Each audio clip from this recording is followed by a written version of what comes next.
Hey, what's up guys, Jake here, and today I'm going to be covering why I switched back to the iPhone 6 from Android. If you're out of the loop for a while, I've been using the HTC One M8 for about 5 or 6 months, and I thought it was time for a change. So without any further ado, let's go ahead and get right into why I made the switch. First off has to be the design, the look of the phone, and the size. Something Apple has always got right with their phones, or just their products in general, is looks, and the iPhone 6 definitely lives up to that. For the longest time I've been wanting a bigger screen on the iPhone, and now I finally have it, and I absolutely love it. Next is something that has always made me a big fan of the iPhone, the camera. Sure, there's Android cameras out there with double the amount of pixels, but that doesn't mean much to me. This camera is outstanding. The pictures, the 1080p recording, the 240 frames per second slow motion, all of it. Now of course that all comes down to personal preference, and there are still great cameras out there on the Android platform that can produce great images, but just in a different way.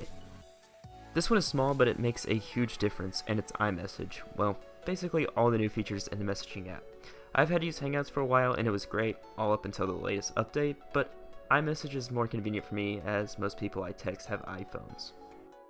Something else that pulled me back to the iPhone is the App Store. Now, don't get me wrong, Google Play Store is getting a lot better than it used to be, but a lot of the apps I like to use and sync with my computer are on iOS, and it just runs better with iOS.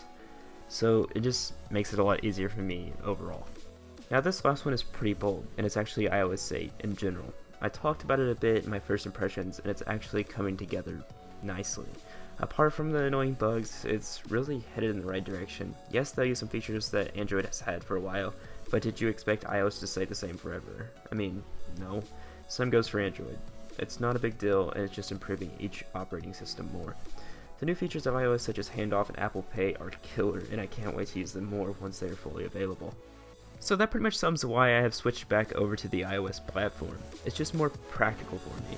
Does this mean it's the end for me on Android? No, no way. I'm already thinking about the next Android phone I'll get.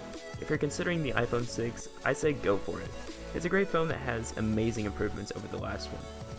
But if you don't think you're ready for iOS, or you're just getting tired of it, kind of like I did with my iPhone 5S, go to Android or stay on Android. Anyway, thanks for watching guys. If you enjoyed it, make sure to leave that thumbs up, and I'll be sure to catch you all on the next one.